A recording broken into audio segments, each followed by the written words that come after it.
ఓటమి మీద సమీక్షించుకుంటే చాలా అంశాలు ఉన్నాయి. ఎవరైనా సరే ప్రజా జీవితంలో ఎక్కడైనా ఏమైనా తెలిసి తెలియక తప్పులు చేస్తే తప్పకుండా సరిదిద్దుకుంటాం. కానీ కావాలని ఎవరిని అన్నాడు వేధించలే, ఎదురుపై స్నేహంగా మాట్లాడినాము, ఆత్మీయంగా పలకరించినాం, పేద ప్రజలను హక్కున పెట్టుకున్నాం. అందులో మాకెవరు ఎదురులేరు, ఎవరు సాటి రారు. మమ్మల్ని పట్టుకొని పూర్తి భిన్నమైనటువంటి నెగటివ్ ప్రొజెక్షన్ ఇచ్చేటువంటి విధంగా మీరు మాట్లాడడం దారుణం.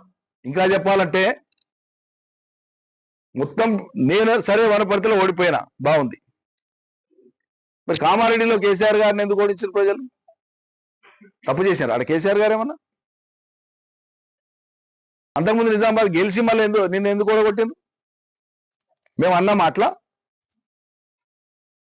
ఒక రాజకీయ పార్టీ లేదా ఒక అభ్యర్థి యొక్క గెలుపోటములకు అనేక కారణాలు ఉంటాయి. కానీ ఓవరాల్ గా తీసుకున్నప్పుడు ఇవాళ సమీక్షించుకుంటే అర్థమయ్యేటువంటి వాటిలలో తమరి కాంట్రిబ్యూషన్ కూడా చాలా ఉంది. మా తల్లి,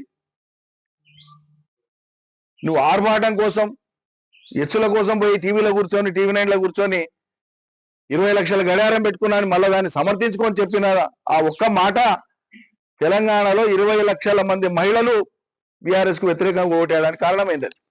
నీ గుండె మీద చేసుకుంటే నీకు అర్థమవుతుంది. వాస్తవాలు అంగీకరించడానికి కూడా శక్తి ఉండాలి, ధైర్యం ఉండాలి, పొరపాటును అంగీకరించడానికి కూడా ధైర్యం ఉండాలి.